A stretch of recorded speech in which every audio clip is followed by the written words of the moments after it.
ان کی تقاریر میں سنتا رہتا ہوں، لیکن ایک ان کا جو فکرہ ہے وہ مجھ پہ قرض ہے کشمیر، جموں کشمیر کے شہری، وہ آپ کے سامنے رکھنا چاہتا ہوں۔ وہ 17-18 سال پہلے کامران صاحب ہی پر باہر میں آئے، 17-18 بڑی خوبصورت سپیچ کرتی، بہت اچھی ہے، نالج نہیں کرتی۔ انہوں نے کہا کہ آپ پڑھے لکھے لوگ ہیں، بلاک کا جو باہر کا فورم ہے، آپ بھی یہاں کوئی دبی سی باتیں کر رہے ہیں، ڈرے سے سہمے سے باتیں کر رہے ہیں۔ آپ کو کھڑے ہو کے وکیل جیسے اپنے کلائنٹ کے لیے کھڑا ہوتا ہے، آپ یہ جو لائے ہیں پڑھے لکھے لوگ ہیں، آپ کھڑے ہو کے پاکستان کے حکمرانوں کو یہ کیوں نہیں کہتے کہ کشمیری زبان رکھتے ہیں؟ اگر آپ نے کشمیریوں کے بارے میں کوئی بدتمیزی پہ زبان استعمال کی، ہم زبان کاٹ دیں۔ وہ اپنے طور پر مظاہرے کرتے ہیں، انہوں نے شملہ معاہدہ کیا، تاشکند معاہدہ کیا، انہوں نے آگرہ یاترا کی، لاہور ایگریمنٹ کیا، لیکن آپ بولتے نہیں ہیں کشمیری۔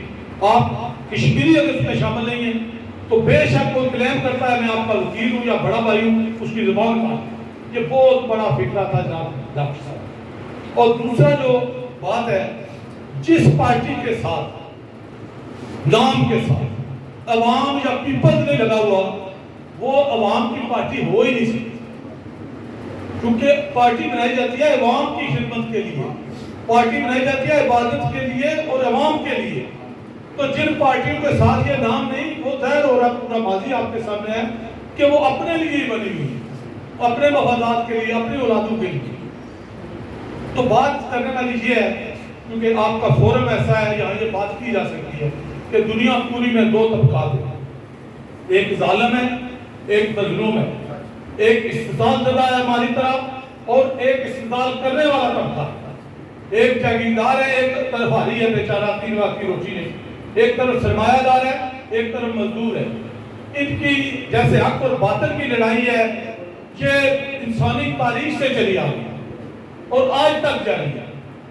آپ پاکستان کی پارٹیوں کے دیکھ لیں صورتحال، میرا حال ہے دنیا کا واحد عجوبہ ملک ہے پاکستان کے اندر جو سیاست ہو رہی ہے، کسی سیاسی پارٹی کا کوئی دفتر نہیں ہے۔ یعنی دنیا میں جو سیاسی پارٹی ہوتی ہے ان کے ایک مرکزی دفاتر ہوتا ہے، جہاں وہ سینٹرل کمیٹی کے مجلس عاملہ کے مرکزی لوگوں کے اجلاس ہوتے ہیں۔ ایک پارٹی کے دفتر کا نام ہے بلاول ہاؤس یا سرپل کلفٹن، ایک پارٹی کے دفتر کا نام ہے رائے منٹ، تیسری کا جناب برمنگھم۔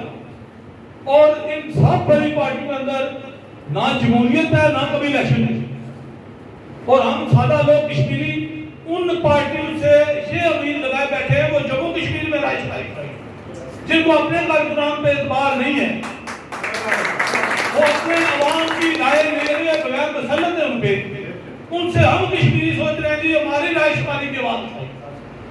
اور پھر جن کو ہم آوازیں دے دے کے کہہ رہے ہیں جناب کہ کشمیریوں کے یہ مسائل آپ حل کریں، اور بھائی پشاور سے لے کر کراچی تک آپ نے اپنے عوام کو کیڑے مکوڑے بنا کے رکھ دیا ہے، ہم کشمیری آپ سے کیا کریں؟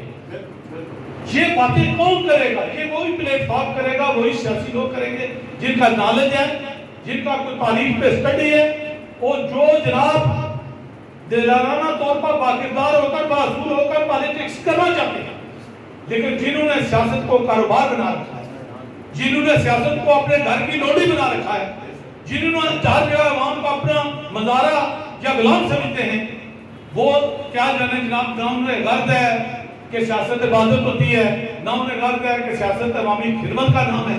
تو اس لیے بات یہ ہے، کون ایسے حکمرانوں کے گلے پکڑے گا، گردن پکڑے گا، پہنچے گا؟ پوری دنیا میں ہوا ہے، ہم نئی بات نہیں کو کہا انقلاب، انقلاب برپا ہونے سے ہی دنیا آگے بڑھی ہے۔ انسان آج یہاں پہنچا ہے، یہ میں مائک پہ آپ سے گفتگو کر رہا ہوں دلیرانہ طور پہ، تو یہ پچھلی انسانیت کی ایک جدوجہد کا نتیجہ ہے۔ انقلاب کا فرانس انقلاب ہو، روس کا انقلاب ہو، ایران کا انقلاب ہو، برطانیہ کے انقلاب دو تین جو برپا ہوئے وہ، یا دیگر ممالک میں انقلاب جو برپا ہوئے، انقلاب کیا ہوتا ہے؟ انقلاب پرانے کی موت اور نئے کی پیدائش کا نام ہے۔ جو فرسودہ نظام آپ کے مسائل حل نہیں کر سکا، جو فرسودہ نظام آپ اس سے مایوس ہیں، پریشان ہیں، اور جو بے روزگاروں کی فوجیں پیدا کر رہا ہے، جو آپ کی صحت و تعلیم کی سہولتیں میسر نہیں آپ کو کر سکا، جو اچھے تعلیمی ادارے نہیں میسر کر سکا، جو 21ویں صدی میں جو آپ کو آج باوقار اور خوشحال زندگی ہونی چاہیے تھی وہ نہیں مہیا کر سکا، اس نظام کو دفن کرنا ہوگا. پرانے کی موت اور نئے کا جنم تبھی ہوگا. اور جو لوگ انقلاب کے خلاف پروپیگنڈا کرتے ہیں وہ اس لیے کرتے ہیں چونکہ وہ اس فرسودہ اس استثماری طبقاتی نظام کے مجاور اور موافق ہوتے ہیں، وہ اس کو قائم رکھنا چاہتے ہیں. اس لیے وہ ہم جیسے لوگوں کی مخالفت کرتے ہیں، طرح طرح کے الزامات کرتے ہیں. جیسے ڈاکٹر طاہر القادری صاحب آپ کو خوب جانتے ہیں، ہمیں بھی سارا کچھ پتا ہے، لیکن چونکہ وہ ان کی جو دیواریں جو پوشیدہ ہو چکے ہیں انہیں دلانے ڈال کے گرانا چاہتے ہیں، اس لیے یہ ہم جیسے انقلابی لوگوں کے خلاف آتے ہیں. اور ماضی میں بھی آج جگہ ہوتی نہیں، لیکن جو انقلابی ہوتا ہے وہ انقلابی جو اسٹڈی کر کے ایک صحیح نظریے کی بنیاد پہ انقلاب کی بات کرتا ہے، وہ چوک چرائی میں بات کرتا ہے، وہ مکھیوں کی طرح کمروں میں گھڑ نہیں کرتا. چوک چرائی میں اسے عوام کو بتانا چاہیے آپ کے ساتھ کیا ظلم ہو رہا ہے، آپ کی آنے والی نسلیں بھی اسی طرح کے حالات سے گزرے گی. اس لیے جناب بات یہ ہے، یہ جو ہم نے بیڑا اٹھایا، میں بات کو اپنے کو کنکلوڈ کرتے ہوئے، یہ ڈسٹرکٹ بار میل پر کے جو پریزیڈنٹ ہیں یا ہمارے دیگر عہدیدار انہوں نے وکلا کے ووٹ کیے. یہ وکلا نے اپنا نمائندہ منتخب کیا ہے. میں بھی 2 بار میل پر بار کا صدر آؤں اور 2 سال کا ریکارڈ بار میں چیک کر لیں، اللہ کے فضل سے پورا ٹینور عوامی خدمت کے لیے جدوجہد کرتا رہا. لیکن بار کا جو فورم ہے اس کا چونکہ ماضی میں ادارہ ہے، جتنی تحریکیں چلی، بجلی کی لوڈ شیڈنگ تھی، 81 کی تحریک تھی، 2001 میں بار کا پریزیڈنٹ تھا، یہ میرے ساتھ جنرل سیکرٹری تھے. ہم نے ڈیم ڈیزن کے خلاف تحریک چلائی اور جس کے بے شمار لوگوں کو فائدے پہنچے جو 60 کی دہائی میں نہیں ہوئے تھے. تو جتنی تحریکیں چلائی انہوں نے بڑی خطا پیشانی سے، دلیری سے عوام کی نمائندگی کی بات. اور باہر کا ایک جمہوری ایک ایسا فورم ہے، طاقتور فورم ہے، جس سے یہ ادارے بھی ڈرتے ہیں، حکمران بھی ڈرتے ہیں. اور دوسری بات ہے ہم لاجک سے دلیل سے بات کرتے ہیں. 3400 میگا واٹ بجلی ہمارے اس خطہ کے اندر پیدا ہو رہی ہے، 400 ہماری ضرورت ہے. آپ 400 میگا واٹ ہمیں دینے کے لیے کیوں تیار نہیں ہیں؟ کالا باغ ڈیم جو ہے وہ بھی جموں کشمیر کے دریا پہ دریا سندھ پہ بننا ہے. آپ کو 3 صوبوں نے دریا نہیں بنانے دیا، آپ کیپٹن وطن کے لوگوں نے نہیں بنانے دیا. لیکن ہمیں آپ نے دوسری بار ڈیم اونچا کیا. یہ دیکھیں 4 میل پر 4 طرف پانی ہے. بجلی کے لیے ہم رو رہے ہیں، پانی کے لیے ہم رو رہے ہیں، مچھلی کے لیے جو ڈیم کے ہم ترستے ہیں. بات یہ ہے یہ کام کس کا ہے؟ عوامی نمائندوں کا. لیکن یہ ٹوٹیاں یہ عوامی نمائندے نہیں ہیں، یہ ان کے یہاں بٹھائے ہوئے سہولت کار ہیں، یہ ان کی زبان بولتے ہیں. ان کو اپنے عوام سے کوئی غلط نہیں ہے. جنہوں نے عزت دی، جنہوں نے ووٹ دیا، اس وجہ سے جا کے اقتدار میں بیٹھے. اور کئی تو ایسے جو 3 چیز 4 بار جیت چکے ہیں، لیکن اس کے باوجود وہ ان کے مفادات کی بات کرتے ہیں. اور جو پاکستان کے عوام ہیں، گلگت بلتستان کے عوام ہیں، اور اس خطہ کے جو عوام ہیں، محنت کا جو عوام ہے، مظلوم بیچارے غریب، ان سب کی مشترکہ جدوجہد ہے. وہ کہ ہماری جموں کشمیر کی تحریک آزادی اپنی جگہ، ہمارا فیصلہ ارمان باقی ہے، وہ ایک الگ بات ہے، اس پہ جدوجہد جاری رہے گی. لیکن یہ محنت کشوں کی مشترکہ جدوجہد ہے.